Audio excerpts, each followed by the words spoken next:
प्रभु राम देव भगवान अल्लाह खुदा ईश आदि नाम एक ही शक्ति के हैं। वो कैसा है, कहां है, कैसे मिलता है, किसने देखा है? ये प्रश्नवाचक चिन्ह पूर्ण रूप से हटाने के लिए अवश्य सुनिए जगत गुरु तत्वदर्शी संत रामपाल जी महाराज के अमृत वचन, सर्व पवित्र धर्मों के पवित्र शास्त्रों के आधार पर।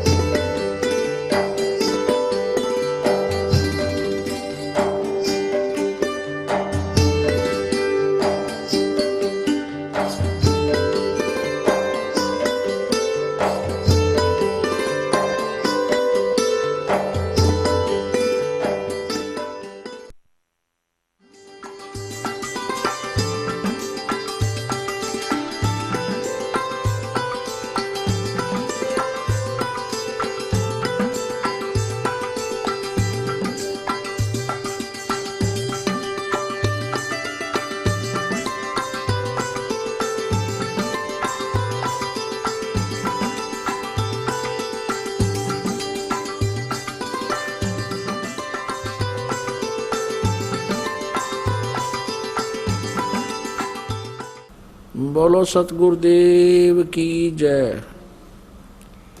बंदी छोड़ कबीर परमेश्वर जी की जय। बंदी छोड़ गरीबदास जी महाराज जी की जय। स्वामी रामदेवानंद जी गुरु महाराज जी की जय।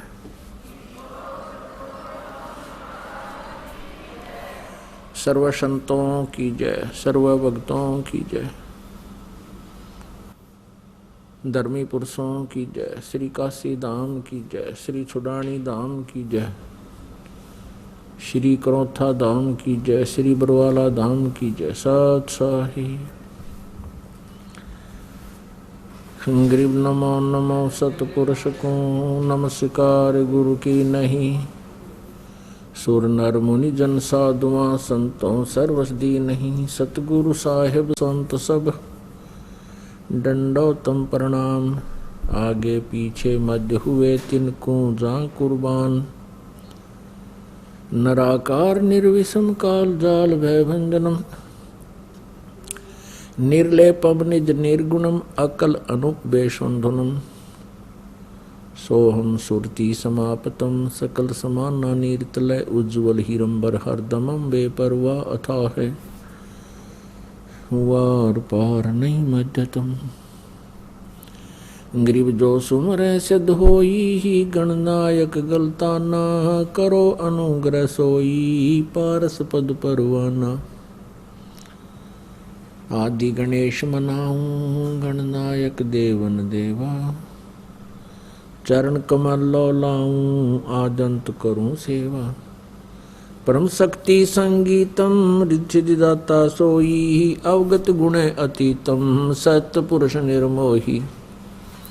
जगदम्बा जगदीशम मंगल रूप मुरारी। तन मन अर्पों शेषम भक्ति मुक्ति भंडारी।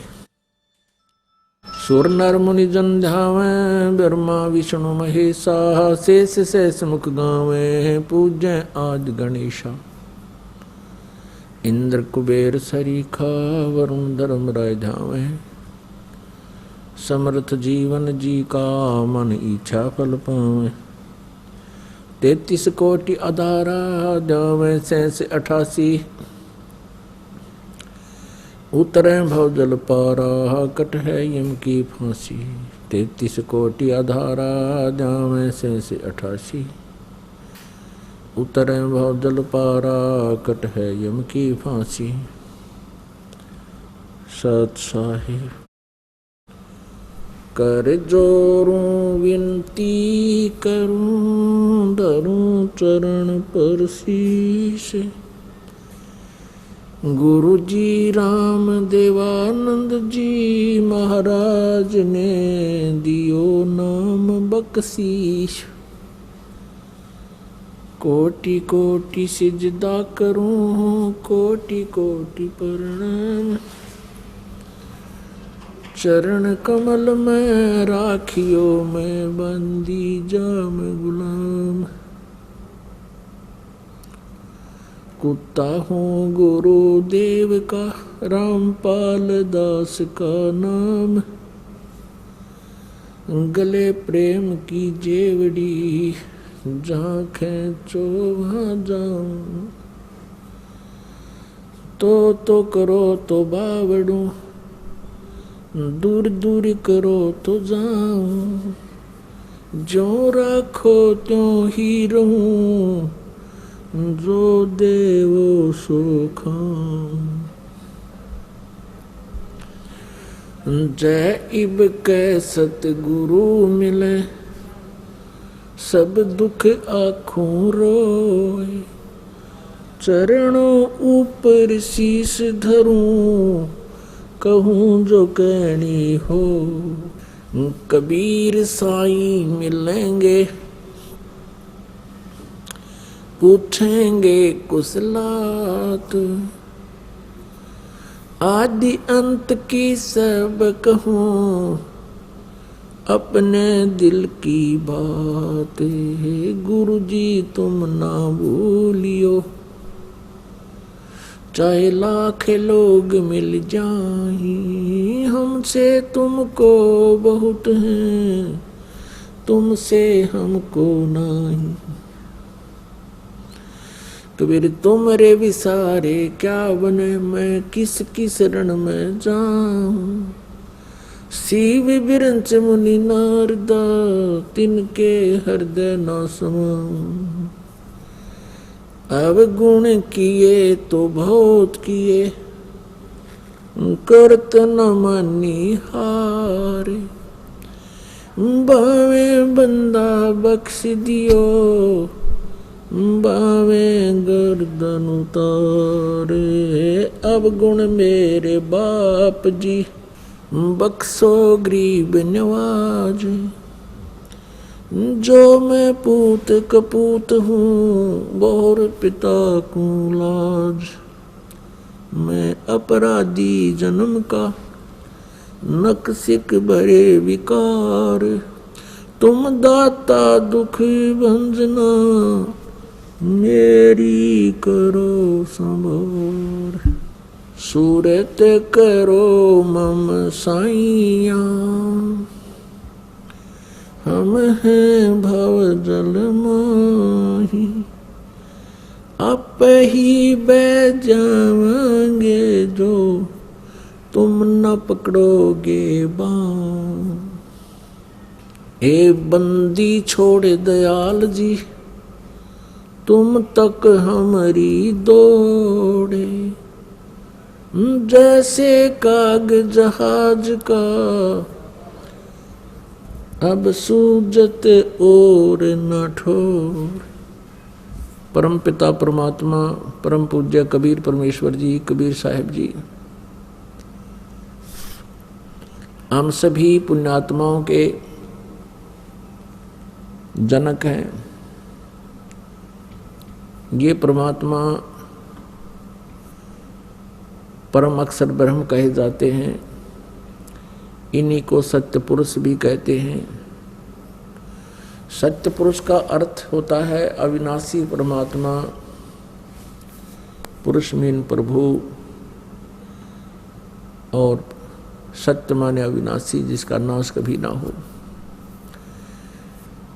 इसी के भाषा भिन्न या पर्यायवाची बहुत शब्द बन जाते हैं। परम अक्षर ब्रह्म, अकाल मूर्त, शब्द स्वरूपी राम, सतपुरुष। ये वो परमात्मा है जो सब ब्रह्मांडों का रचनहार है, और जो बनारस में, काशी शहर में, भारतवर्ष के काशी शहर के अंदर एक जुलाहे की भूमिका किया करते थे, जो धानक कहलाते थे। ये पूर्ण परमात्मा है, असंख्य ब्रह्मांड के स्वामी है। पुण्यात्माओं, परमात्मा की पहचान कैसे की जा सकती है? परमात्मा की पहचान करने के लिए हमने जो आधार बना रखा था वो ये था जैसे श्री कृष्ण जी ने मोरध्वज राजा के पुत्र ताम्रध्वज को आरे से 2 भाग करवा के जो मृत्यु को प्राप्त हो गया था उसको जीवित कर दिया, जिस कारण से हमने भगवान श्री कृष्ण जी को सुप्रीम पावर मान लिया। इसको कहते हैं चमत्कार परिचय, पर्चा बोलते हैं इसको, पर्चा परिचय भी शुद्ध हिंदी में परिचय कहते हैं, यानी पहचान प्रभु की। उन परिचयों में जो लक्षणों में से एक ये भी है कि परमात्मा मुर्दे को जीवित कर सकता है, और दूसरा ये भी है परमात्मा जीव की आयु भी बढ़ा देता है। और इसके साथ साथ और भी बहुत से गुण हैं, लक्षण हैं जिनसे परमात्मा की पहचान की जा सकती है। एक भगवान के गुणों में, लक्षणों में ये भी आता है कि वो निर्धन को धनी बना सकता है, रंक को राजा बना सकता है,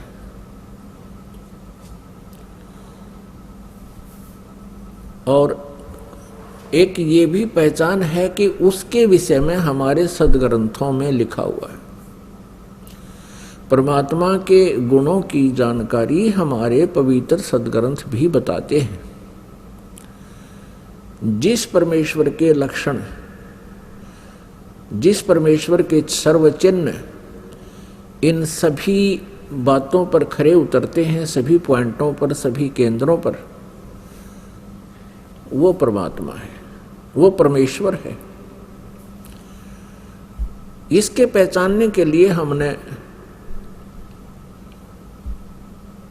बहुत सा सहयोग लेना होगा। जैसे हमारे पवित्र सदग्रंथ जो बताते हैं भगवान के गुणों की जानकारी, वो हमारे लिए स्वीकार्य होगी, होनी चाहिए और होगी, क्योंकि भगवान की जानकारी हमें सदग्रंथों से ही प्राप्त हुई है। और हमारे जो पहले वाले गुरुजी थे वो यही कहा करते थे कि शिव पुराण में ऐसा लिखा है, वेदों में ऐसा लिखा है, श्री दुर्गा पुराण में ऐसा लिखा है, श्री विष्णु पुराण में ऐसा लिखा है, और श्री मार्कंडे पुराण में ऐसा लिखा है, श्री ब्रह्मा पुराण में ऐसा लिखा है। और वो साथ में संस्कृत भी बोला करते थे। तो हम ये सोचा करते थे कि इन महापुरुषों ने सदग्रंथों को ठीक से समझा है, क्योंकि ये संस्कृत लैंग्वेज से, संस्कृत भाषा से परिचित है। तो हमें कोई शंका नहीं रही। क्या शंका नहीं रही कि ये झूठ बोल रहे हैं। इसलिए हमने इनके प्रत्येक वाक्य को, प्रत्येक आदेश को शिरोधार्य किया, और जैसा भी इन पूर्व के ऋषि गुरु महापुरुषों ने, मंडलेश्वरों ने, आचार्यों ने, महंतों ने हमें जो ज्ञान दिया, हमने उसको स्वीकारा। किस लिए स्वीकारा? कि हमने परमात्मा की खोज है, परमात्मा की चाह है, आत्मा का परम सहारा परमात्मा है, और जो आत्मा को सुख मिलेगा वो परमात्मा से मिलेगा। परमात्मा हमारे प्रारब्ध के कर्मों को भी नाश कर देता है। परमात्मा के गुणों में ये भी है कि परमात्मा, परमेश्वर पूर्ण ब्रह्म हमें साप से भी मुक्त कर सकता है, श्राप से। जैसे हमें 3 तापों से भी परमात्मा मुक्त कर सकता है। तो ये सभी लक्षण परमात्मा में होते हैं। प्रथम लक्षण जो हमने लिया है कि भगवान श्री कृष्ण ने मोरध्वज के पुत्र ताम्रध्वज को आरे से, एक आरी से 2 फाड़ करवा के उसके माता पिता से, क्योंकि पहले साधु संतों के विचारों, आदेश का बहुत पालन करते थे, श्रद्धालु व्यक्ति होते थे, और वो समझते थे कि ना जाने किस वेश में भगवान ही आ गया हो, इसलिए संत के आज्ञा का वो पालन करते थे। उस समय संत लोग जो है बड़े सिद्धि युक्त होते थे। सिद्धि क्या होती है? कि ईश्वरीय भक्ति से, परमेश्वर की भक्ति से उन्होंने कुछ संग्रह कर ली होती है पावर, परमात्मा की ही पावर को संग्रह कर लेते हैं। जैसे इन्वर्टर होते हैं, इन्वर्टर चार्ज कर दिए जाते हैं तो वो उनकी बैटरी चार्ज हो जाती है, कुछ समय के लिए बहुत कार्य काम चलाऊ कर देते हैं। तो वो पावर है कहाँ से ग्रहण की उसने? थर्मल प्लांट से। तो एक इन्वर्टर थर्मल प्लांट जितना कार्य नहीं कर सकता, इतनी क्षमता उसकी नहीं हो सकती। तो जितने भी ऋषि महर्षि जिनमें सिद्धियां थी, जिन्होंने 7 समुद्रों को पी लिया फिर वापस छोड़ दिया, जिन्होंने पहाड़ उठा लिए आकाश में उड़ गए, ये इन्वर्टर थे। और जैसे श्री कृष्ण जी ने ताम्रध्वज को जीवित कर दिया, सुदामा जी का महल बना दिया, ये श्री कृष्ण तक भी इन्वर्टर थे, वो थर्मल प्लांट नहीं थे। अब ये एक बार ये बात जो दास ने कही है तो ये बड़ी खटकेगी उस व्यक्ति को जिसने आज तक ये तत्व ज्ञान नहीं सुना और लोक वेद से वो रंगा गया है। लोक वेद किसे कहते हैं? जो दंत कथा होती है, सुना सुनाया ज्ञान, अक्षेत्रीय ज्ञान, एक दूसरे से सुना हुआ ज्ञान, उसको लोक वेद कहते हैं। पुण्यात्माओं, श्री कृष्ण जी और अर्जुन मोरध्वज राजा के घर चले गए एक साधु रूप बना के। उस दिन मोरध्वज अपने पुत्र ताम्रध्वज को राज्य अभिषेक कर रहा था और साधु संतों के वहाँ आगमन को बहुत शुभ मानते हैं। ऐसे शुभ अवसर पर उनका आशीर्वाद प्राप्त करते हैं। उनका आशीर्वाद प्राप्त करने के लिए उनकी प्रत्येक आज्ञा का पालन करते हैं, उनकी सेवा शुश्रूषा करते हैं, जिससे वो प्रसन्न हो जाए। उनको प्रसन्न करने की हर संभव कोशिश की जाती। तो श्री कृष्ण जी ने एक माया से, अपनी सिद्धि से एक सिंह बना लिया, शेर बना लिया और दोनों पहुंच गए राजा मोरध्वज के बाग में। जब राजा को पता चला कि साधु संत आए हैं, उनको संदेशा भिजवाया कि आओ महाराज भोजन पाओ। लेकिन श्री कृष्ण जी ने कहा कि राजा स्वयं हमें आमंत्रित करने आएगा तो हम प्रवेश करेंगे उसके घर पर। राजा को पता चला, मोरध्वज तुरंत चल पड़ा नंगे पैरों और भगवान से अर्ज की, घर पे ले आए। घर पे विराजमान हो जाने के उपरांत आसन दिए और कहा भगवान भोजन पाओ। श्री कृष्ण जी जो साधु रूप में थे, पहचान नहीं पाए थे मोरध्वज, उनको संत मान रहे थे कि जो आज्ञा महात्मा। तो श्री कृष्ण जी ने कहा कि मोरध्वज पहले हमारे सिंह को भोजन खिलाओ, शेर को। जो आज्ञा महाराज, मोरध्वज ने कहा। श्री कृष्ण जी साधु रूप में श्री कृष्ण जी ने कहा कि बात सुनो, ये शेर जो है, ये सिंह किसी पशु पक्षी का मांस आहार नहीं करता, ये नरभक्षी है, ये मनुष्य खाता है, मनुष्य का मांस चाहिए। कि जो आज्ञा महाराज, मोरध्वज ने कहा। फिर श्री कृष्ण जी ने कहा कि कहीं कोई पल्लेदार को पकड़ जावे, उसका मांस नहीं खाएगा, ये मांस खाएगा तुम्हारे एक परिवार के सदस्य का। तब मोरध्वज ने कहा जो आज्ञा महाराज, कि जाओ फिर करो तैयार। अब मोरध्वज ने ताम्रध्वज और रानी से कहा कि साधु महात्मा आए हैं, उनकी कंडीशन है कि वो पहले सिंह को भोजन कराना है और शेर मांस मनुष्य का खाएगा। और यहाँ तक भी उन्होंने कह दिया है कि ये मांस आपके घर के सदस्य का ही खाएगा। मोरध्वज जी ने कहा कि देखो पुत्र सियाना हो गया, युवा हो गया है, राज्य अभिषेक अभी इसको कर देते हैं, ये अपना राज्य संभालेगा, तुम माँ और पुत्र दोनों राज्य करना और मेरा काम पूरा हो चुका है और मैं साधुओं के सिंह का भोजन बन जाता हूँ।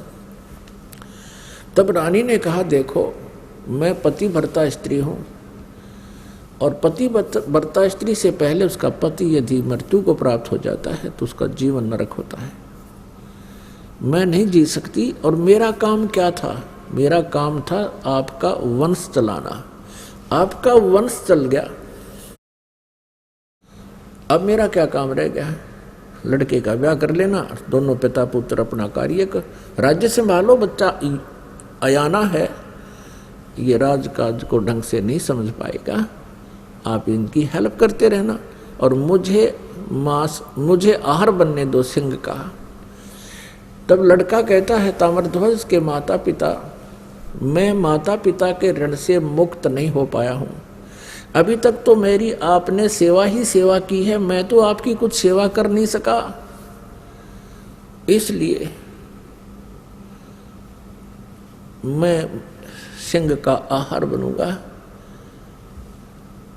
आप मुझे पितृ ऋण से मुक्त होने दीजिए। अब वहां भगवान श्री कृष्ण से जो साधु रूप में बैठे थे उनसे आकर कहा, उन्होंने सारी कहानी फिर दोबारा दोहराई और कहा भगवान आप ही फैसला कर दो। तब श्री कृष्ण साधु वेश में विराजमान श्री कृष्ण जी ने कहा कि राजा और रानी यानी अपने पुत्र ताम्रध्वज को आरे से 2 फाड़ करें और तुम्हारे पुत्र का मांस ये शेर खाओगा, सिंह खाओगा। जो आ गया, आरा उठा लिया, एक तरफ माँ खड़ी होगी, एक तरफ पिता, और लड़का लिया बिठा। और एक बात और कही कि यदि किसी के भी तुम्हारे आंसू आ गए, तीनों में से सिंह भोजन नहीं करेगा। अगदी जो आज्ञा आपकी। तो जब वो चीरने लगे, कहा कि इसको 2 फाड़ कर दो। बायां लेफ्ट जो है पार्ट ऑफ बॉडी, बायां हिस्सा शरीर का शेर नहीं खाएगा, ये अपवित्र है। केवल दायां हिस्सा ही खाएगा, बाएं को फेंक देना, दाएं को उठाकर पकाओ, पकाना है। ये बात सुनकर के उस समय आरा चल रहा था, ताम्रध्वज की आंखों में आंसू आ गए।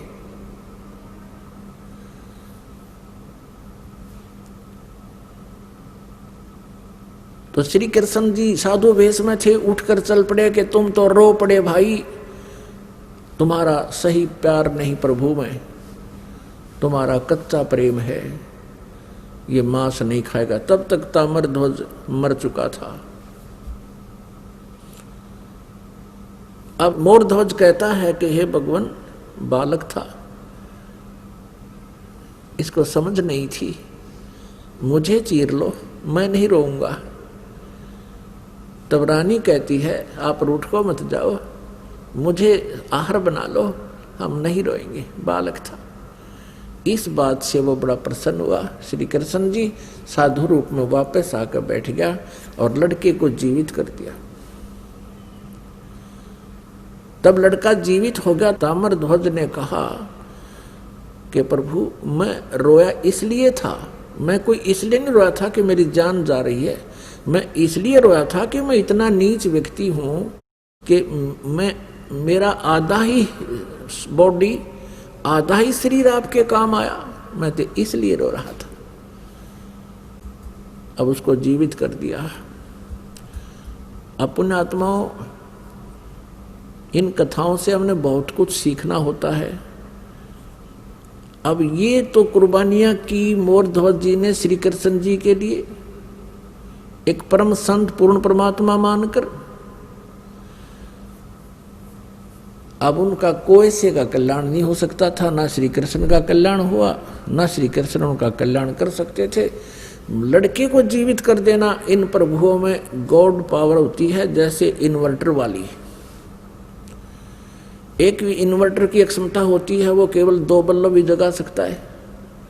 एक इन्वर्टर की ऐसी क्षमता होती है कि वो कूलर भी चला दे, 2-3 बल्ब भी चला दे, और कोई छोटी मोटी हैंड पंप की मोटर भी चला दे, आधे उसपोर की। लेकिन फिर भी वो अक्षमता उसकी कंप्लीट नहीं, पूर्ण नहीं होती। पर्याप्त नहीं है। और थर्मल प्लांट से 3 फेज की लाइट चला दे, डूंडा ठा देते 10 हॉर्स पावर की मोटर हो और पूरे पंडाल में चमका दे।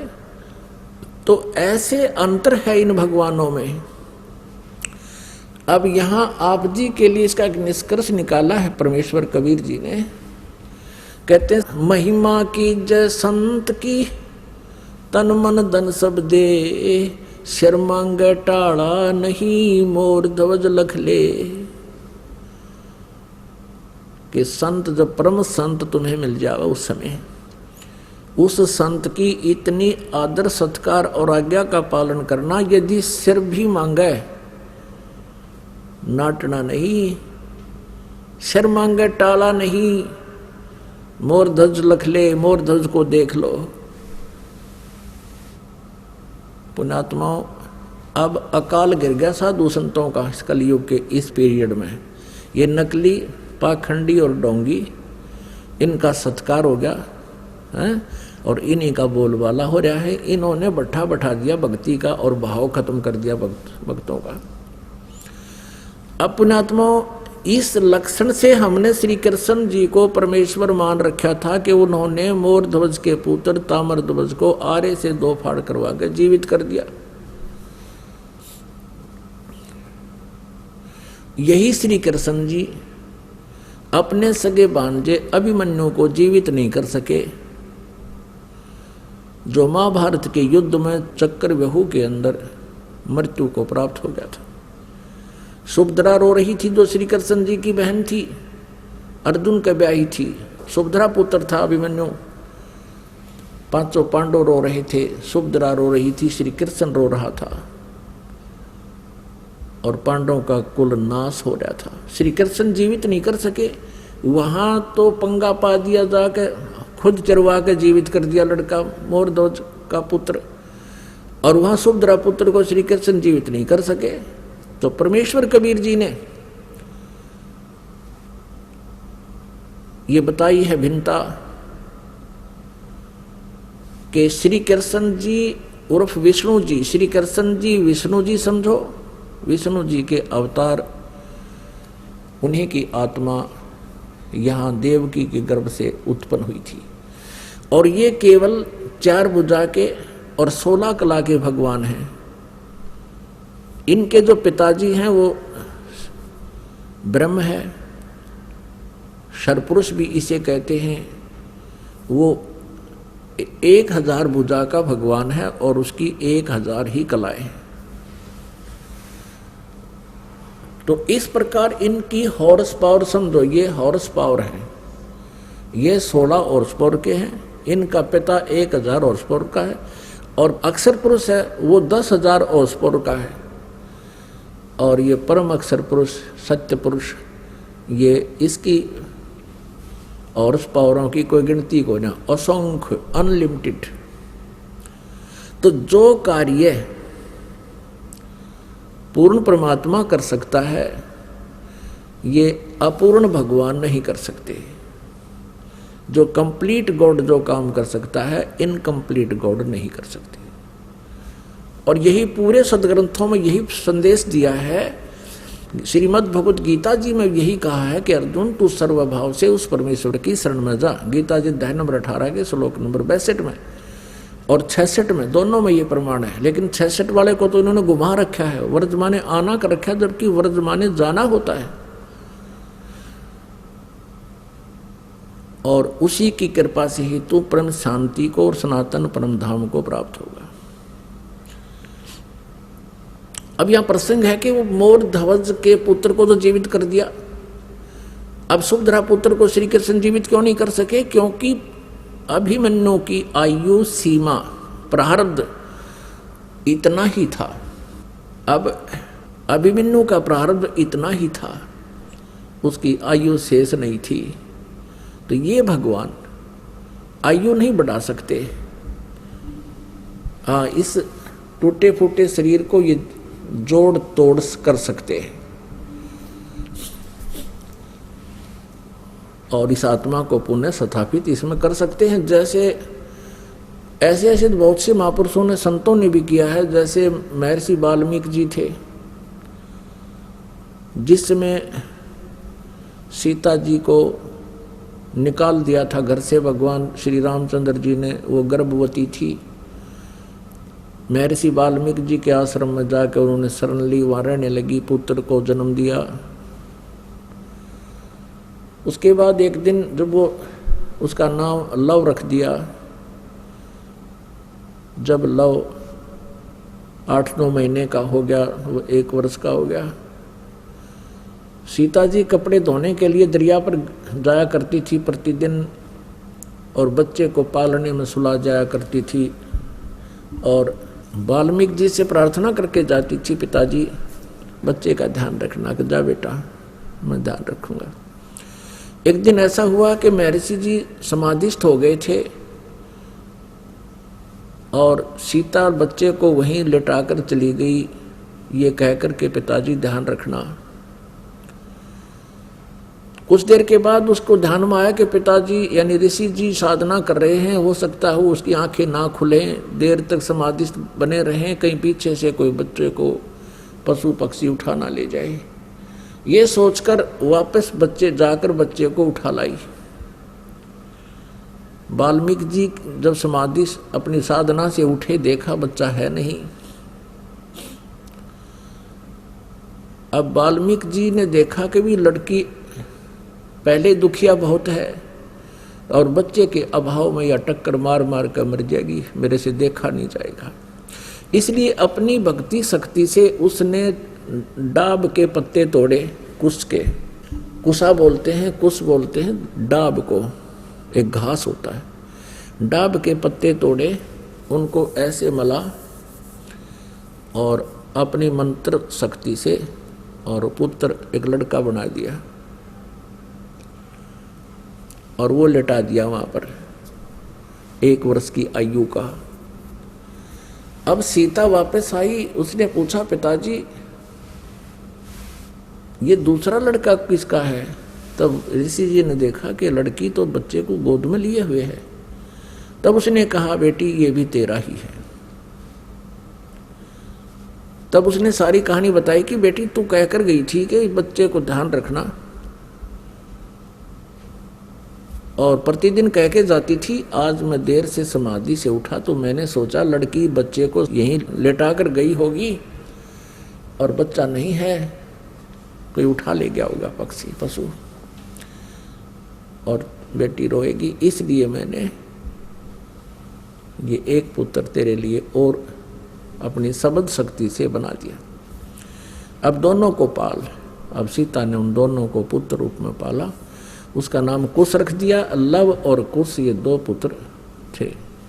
तो कहने का भाव यह है कि ऐसे चमत्कार जो होते हैं इनको बोलते हैं परिचय, इसको पर्चा बोलते हैं, चमत्कार बोलते हैं।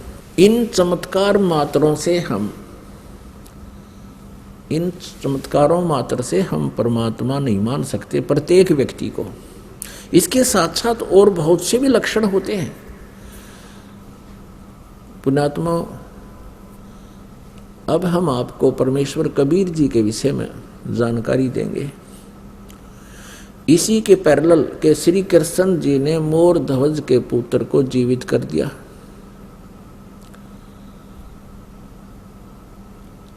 ताम्रध्वज को, लेकिन अभिमन्यु को जीवित नहीं कर सके। एक सम्मन नाम का मनियार था। मनियार कहते हैं जो चूड़ी बेचा करते गांव गांव में, कांच की चूड़ियां होती थी। गांव गांव में नगर नगर में जाके वो बहनों को, माताओं को चूड़ियां पहनाया करते थे। एक दिन उन्होंने सत्संग सुन लिया परमेश्वर कबीर देव जी का, भगवान का उपदेश ले लिया। कबीर परमेश्वर जी से उपदेश ले लिया था। सम्मन जी के घर में 3 सदस्य थे कुल। स्वयं सम्मन, पुत्र सेऊ, जिसको शिव कहते हैं वैसे सेऊ कहने लगे थे, और उनकी पत्नी का नाम नेक्की था। नेक्की उपदेश लेकर के, ज्ञान से परिचित होकर के बड़ी श्रद्धा से भगवान की भक्ति किया करते थे। नेक्की और सम्मन दोनों चूड़ियां पहनाने का कार्य किया करते थे। और परमात्मा कबीर परमेश्वर जी ने बहुत सी ऐसी लीलाएं चमत्कार कर रखे थे।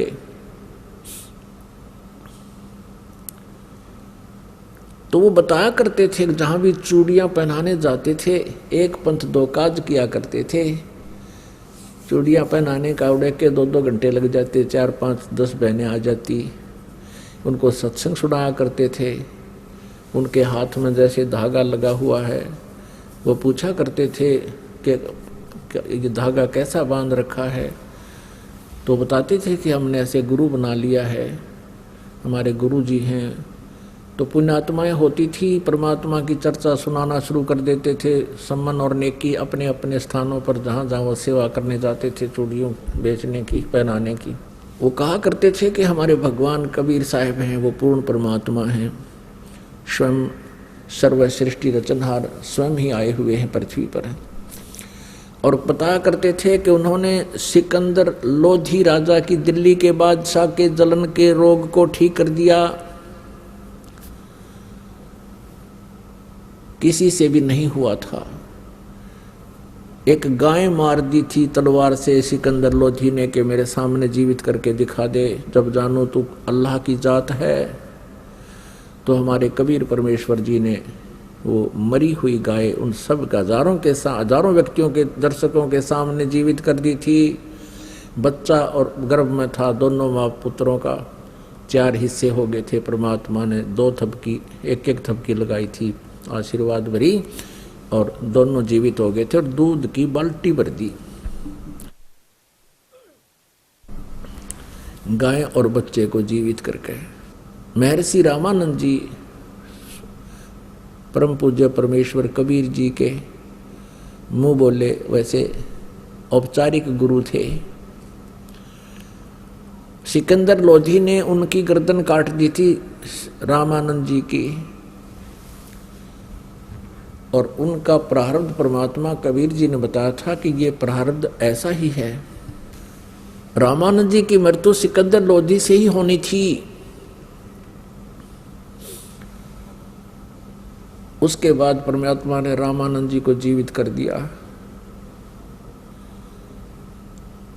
और आगे अपनी कृपा से उसका आयु बख्श दी। ऐसी ऐसी कथाएं सुनाया करते थे। एक शारदा नाम की ब्राह्मणी थी, उसने परमात्मा कबीर जी से उपदेश लिया था। उसका ऐसा रोग जो प्रारब्ध में लिखा था वो ठीक कर दिया। बड़े पहुंचे हुए परमात्मा संत हैं हमारे गुरु जी। ऐसे ऐसे वो कथाएं सुनाया करते थे। अब नगर के लोग, अब क्या होता था कि वो बहनें वो विचार सुन के जाती थी, वो अपने पतियों के सामने बताती थी कि ऐसे ऐसे एक मनियार आया था, एक मनियारी आई थी और ऐसे ऐसे बता रही थी। तो उनके पति कहते थे ये सब झूठ बोलते हैं, ये संत पाखंडी होते हैं, भोली आत्माओं को अपने चुंगल में फंसा रखा है। यदि इनके गुरु ऐसे पहुंचे हुए हैं तो इनको धनी क्यों ना बना देते। ये इनके पास ना ढंग से कोई मकान है, ना इनके पास ढंग से कपड़े हैं, हैंड टू माउथ ये जी रहे हैं, इनको क्यों नहीं धनी बना देते।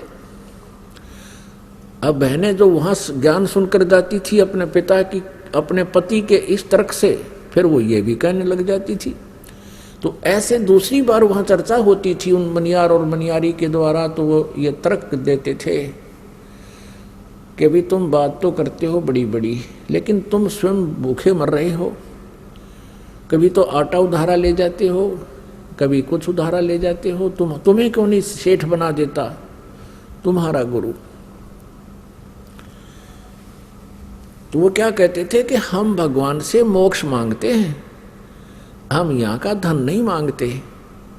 तो वो कहते हैं मोक्ष तो बाद की बात है, पहले तो रोटी भी तो चाहिए।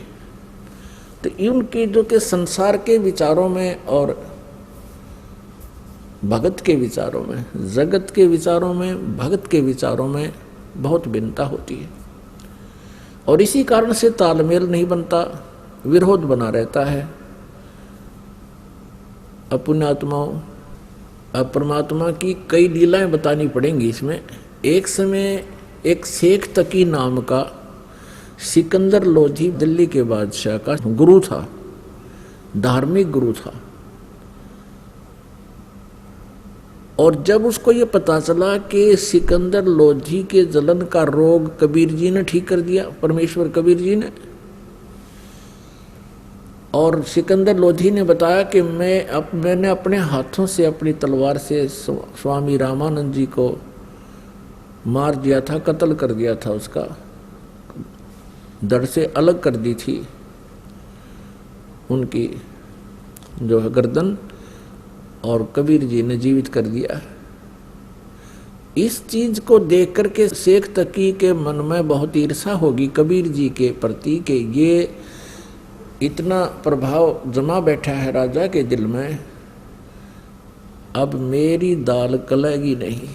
और जब तक मैं कबीर जी को सिकंदर लोधी बादशाह के हृदय से नजरों से नहीं गिरा दूंगा, तब तक मेरी रीवैल्यू नहीं होगी।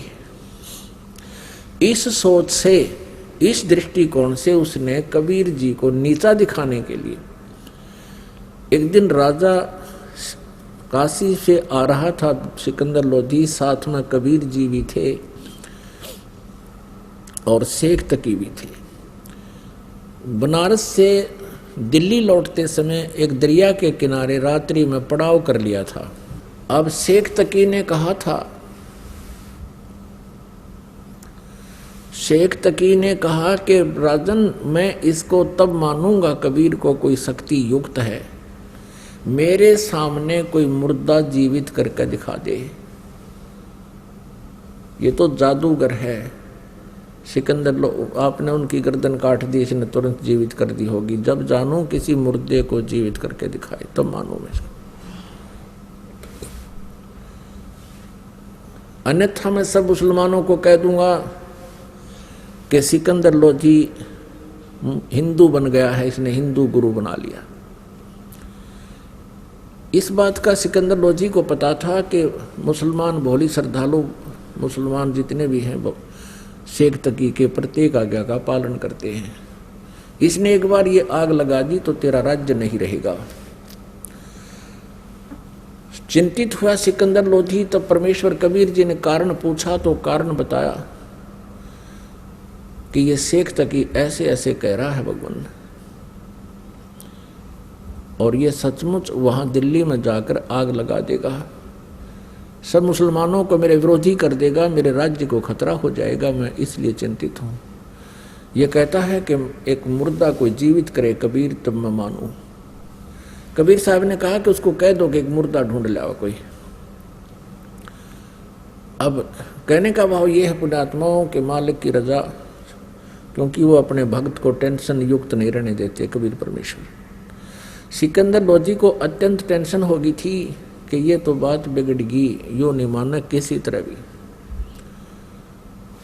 बहुत कुछ समझाया था कि पीर जी देखो मेरे क्या हालत थी, मैं कितना दुखी था, जलन का रोग मुझे लगा हुआ था और मैं स्वस्थ हो गया। आप जी ने सब जंतर मंत्र कर लिए थे, सब वैद्यों को आपने बुला लिया था, मैं फिर भी स्वस्थ नहीं हुआ था। कबीर जी के आशीर्वाद मात्र से मैं स्वस्थ हो गया।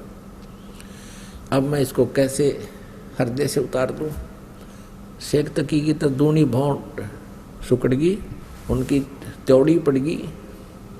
ठीक है, तो इसी को मान ले, अपना गुरु मान ले इसको, मैं कह दूंगा मुसलमानों को। अब इतनी टेंशन होगी राजा को कि भाई बात बिगड़गी। तब परमेश्वर ने कहा कि चलो, उसी समय लीला हुई। वो तो कहते सोचल छिद्र मैं करूं अपने जन के काज, ऐसी हुई रजादाता की कि कुछ कबीले ऐसे हैं वो न तो जमीन में गाड़ते मुर्दे को, न सहा करते, अग्नि में नहीं जलाते। वो क्या करते हैं, वो जल प्रवाह कर देते हैं। एक घास फूस का एक फ्लोटिंग बना करके एक बेड़ा सा तैरने वाला लकड़ियों का सूखा, और उसके ऊपर लिटा देते हैं सुसज्जित कपड़े कुपड़े साफ उनको उड़ाकर, और एक दीपक प्रज्वलित कर देते हैं और दरिया में अपने रीति रिवाज से उसको प्रवाह कर देते हैं। ऐसे जल प्रवाह किया हुआ एक मुर्दा आ रहा था। 12-13 वर्ष की आयु का शरीर था उस बच्चे का। अब सुबह सुबह सभी खड़े थे, कोई नहा रहा था, कोई भोजन बना रहा था। किसी ने देखा कि मुर्दा आ रहा है, तो शेख तकी ने कहा कि बुला ले तेरे कबीर को, कर दे मुर्दे को जिंदा।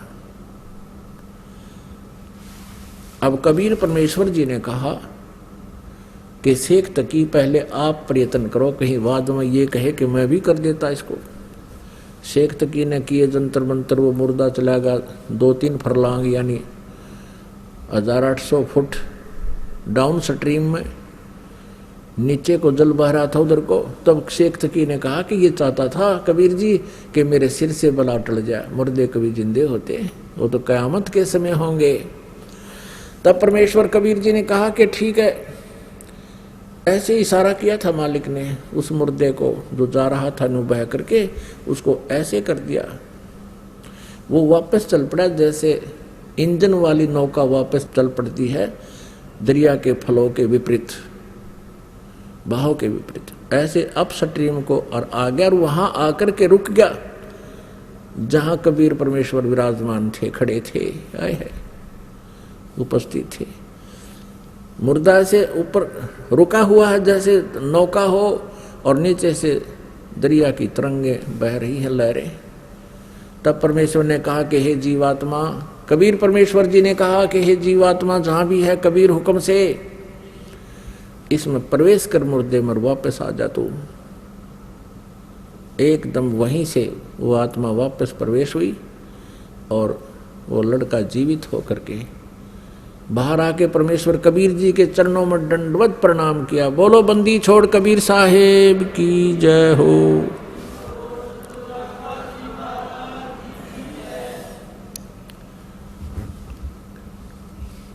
अब सभी ने, उपस्थित व्यक्तियों ने कहा, क्योंकि सैकड़ों की संख्या में, हजारों की संख्या में अंगरक्षक सैनिक थे और राजा भी सारे थे, तब उन्होंने कहा कि हे कबीर जी आपने तो कमाल कर दिया, लड़के का नाम कमाल रख दिया। और 12-13 वर्ष की आयु का पुत्र था, लड़का था किसी का, वो अपने पुत्र के रूप में परमेश्वर ने पाला पोसा। उस पुनर्जन्म प्राप्त प्राणी को भक्ति दी, अपने पास रखा पुत्र रूप में।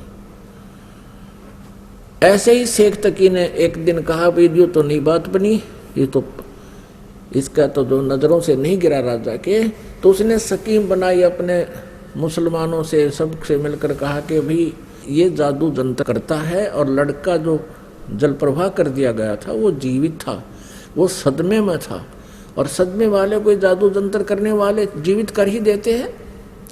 भाई इसको हम तब मानेंगे ये अल्लाह की जात है, इसमें कोई शक्ति है। मेरी पुत्री जो कब्र में दबा रखी है, शेख तकी पीर की पुत्री, कुछ दिन मरे हो गए थे उसको और वो कब्र में दबा रखी थी, महीने या 20 दिन या जीते 2 महीने की 6 भी नहीं थी। और कहने लगा जब जानो मैं इसको, मेरी बेटी को जीवित करके दिखा दे। फिर वही समस्या पैदा करती। सिकंदर लोधी फिर टेंशन में। कबीर परमेश्वर ने कहा कि टेंशन ना करो राजन, कह दो इसको, शेख तकी को कह दो कि मुनादी करवा दे, आसपास अनाउंसमेंट करवा दे कि आज से तीसरे दिन वो लड़की जीवित की जाएगी जो कब्र में दबी हुई। सब जगह डंडोरा मुनिवाद करवा दी, डंडोरा पटवा दिया, मुनादी करवा दी, अनाउंसमेंट करवा दी। कई हजार व्यक्ति आकर इकट्ठे हो गए उस निश्चित दिन को। कब्र फुड़वा दी, बच्चे का शरीर सूखा पड़ा था। अब परमात्मा ने कहा कि शेख तकी तू भी कर ले ट्राई कर दे, फिर बाद में क्या मैं जीवित कर दूं। तो उपस्थित व्यक्तियों ने कहा कि भगवान अगर ये कुछ करने योग्य होता अपनी बेटी ने कौन मरने देता, इसके पास कुछ नहीं है, आप दया करो। तब परमेश्वर ने कहा कि हे शेख तकी की लड़की तू जीवित हो जा। वो जीवित नहीं हुई। दोबारा फिर कहा परमात्मा ने कि शेख तकी की लड़की जीवित हो जा, नहीं हुई। तीसरी बार फिर कहा, नहीं जीवित हुई। अब शेख तकी ने बंगड़ा पा दिया, नाचर कूद, क्या देखा, ढोंगी का ढोंग पकड़ा गया। अब कर देना जीवित, अब कर देना जीवित। अब उस शेख तकी पाप आत्मा को अपनी पुत्री के जीवित न होने का गम नहीं था और परमात्मा की पराजय की खुशी मना रहा था। कहते हैं राज तजना सहज है, सहज त्रिया का नेह, और ये मान बढ़ाई ईर्षा दुर्लभ तजना ये, और ये तजे बिना भगवान नहीं मिल सकता। तब परमात्मा ने क्या कहा कबीर जी ने कि हे जीवात्मा, जहां भी है तू, कबीर हुक्म से वापस आ जा और इस बच्ची के शव में प्रवेश कर और जीवित होकर बाहर आ जा। इतना कहते ही उस शरीर में हलचल हुआ, ऐसे कंप कपी, और एकदम वह बेटी खड़ी हुई। 12-13 वर्ष की उम्र की आयु थी उस समय उस लड़की की भी, और बाहर आकर दंडवत प्रणाम किया कबीर परमेश्वर को। सबने कहा कमाल कर दिया भगवान, कमाल कर दिया। कोई 1000 व्यक्ति इकट्ठे थे, देख रहे थे इस दृश्य को। कमाल कर दिया, कमाल कर दिया। लड़की का नाम कमाली रख दिया, अपनी बेटी के रूप में अपने पास रखा। अब कबीर परमेश्वर जी ने कहा कि जा बेटी अपने पिता शेख तकी के साथ। तब लड़की ने 1.5 घंटा तक प्रवचन किए कि मेरा और शेख तकी जी का जितना संबंध था पुत्री और पिता का, वो समाप्त हो चुका था। मेरी आयु मनुष्य की शेष नहीं थी। अब उस लड़की ने कहा कि हे श्रोताओ, ये पूर्ण परमात्मा है, ये कबीर अल्लाह है, ये अल्लाहु अकबर हैं, ये स्वयं उतरे हैं। अपने पिछले जन्म की कई कहानी सुनाई कि पहले जन्म में मैं एक राबिया नाम की लड़की थी, ये परमात्मा मुझे वहाँ भी मिले थे। 4 वर्ष मैंने इनकी भक्ति की थी, फिर वह साधना त्याग दी थी, लोक लाज में आ गई थी। उसके कारण मुझे फिर एक और मनुष्य जीवन मिला बंसुरी का, और तीसरा जन्म मुझे आज ये कमाली का मिला था। ये भी मेरा उस भक्ति के, उस 4 साल की भक्ति जो मैंने की थी, उसके कारण ये 2-1.5 मेरे अनमोल जन्म मुझे मिले थे। और अब मेरी कोई शेष जीवन नहीं था। ये पूर्ण परमात्मा आए हैं। मैंने भी गलती की थी लोगों, अब मैं बोलूंगी नहीं इस भगवान को। इन्होंने मेरी दिव्य दृष्टि खोल दी है और मुझे पिछला ज्ञान हो गया है।